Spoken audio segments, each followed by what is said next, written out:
So I think what's important to realize, there's been different phases of anti-Semitism. Broadly speaking, when the world viewed reality through the lens of religion, the Jews were the wrong religion. And part of the genocidal aspects of anti-Semitism was that there was this belief that if the Jews would change their religion, that the world would be saved. If only the Jews would change their religion, the world would be saved.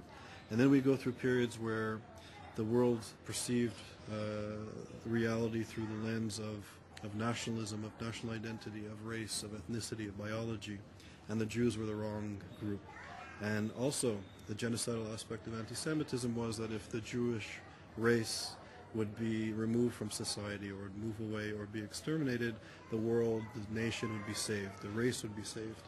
And I think in a sense we've entered into a new phase where this sort of new anti-Semitism is an amalgamation of old forms of anti-Semitism and new forms of anti-Semitism.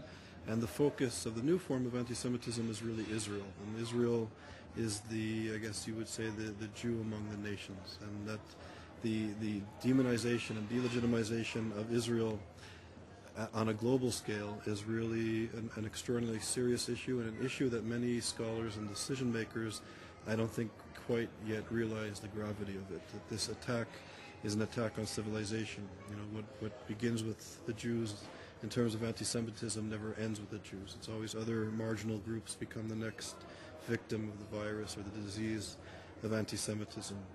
And I think this new form of anti-Semitism has two main processes associated with it. On the one hand, there's radical political Islam, not Islam and not Muslims, but political Islam, which is filling a vacuum, particularly in the Middle East, being led by groups like Al-Qaeda and certainly the Iranian revolutionary regime, which is at the forefront of demonizing Israel and has as its stated objective is to destroy the state of Israel.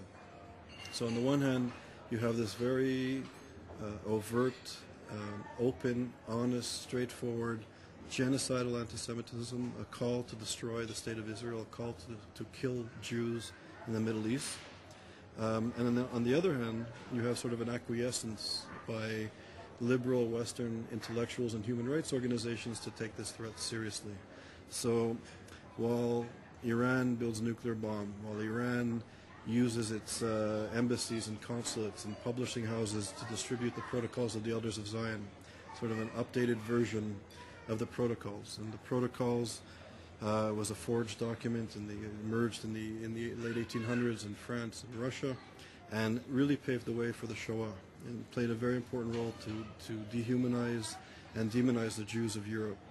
And what we know from the history of anti-Semitism is that the crematoriums, the concentration camps that were built with bricks and mortar, the Holocaust didn't start there. The Holocaust started with words and with ideas, and the protocols played a very key role in constructing the narrative to destroy European Jewry.